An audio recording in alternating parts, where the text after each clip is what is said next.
Next section, same questions you're going to be looking at. What are they doing, saying, thinking?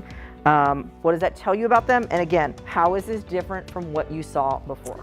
I care if they appreciate reading, because I mean, as an English teacher, I feel like there's so many other skills that you're going to get and develop if you're reading all the time. You're going to increase your vocabulary. You're going to be exposed to different writing styles.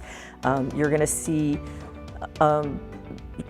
becoming, using your imagination in a way that you're not going to use if you're just watching a movie and someone's already presenting the images all to you. I think there's so many different skills that you can get from reading, but also in today's world, the kids are always like screens, and there's so much stress going on for them, for all of us, right? Being able to find a book and lose yourself in that book for a few hours, I think is a great mindfulness technique.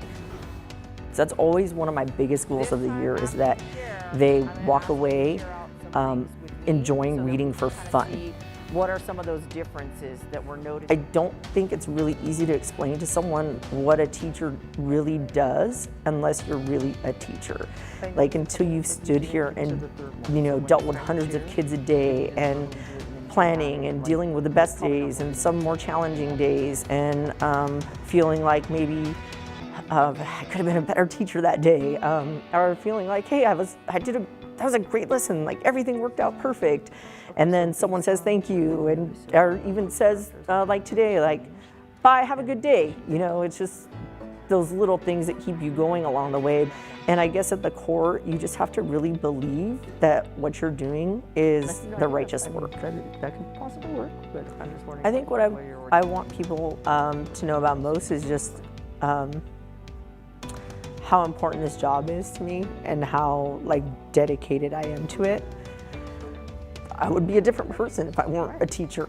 Thank you. When I got the email that said that I won the Platinum Apple Award, I was like, oh, it swam almost to the very edge. And it feels different than, I've had other awards before. I think it feels very different though to know that the people that you've worked with for so many years, that they recognize that and acknowledge that you're the type of educator that they would want to honor.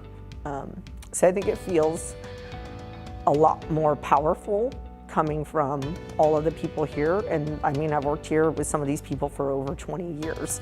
So, and they all deserve the Platinum Apple Award too.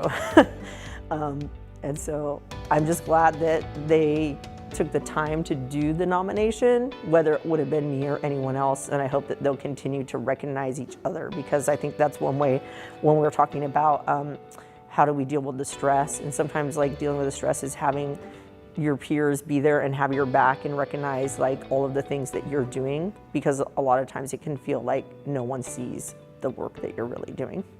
So.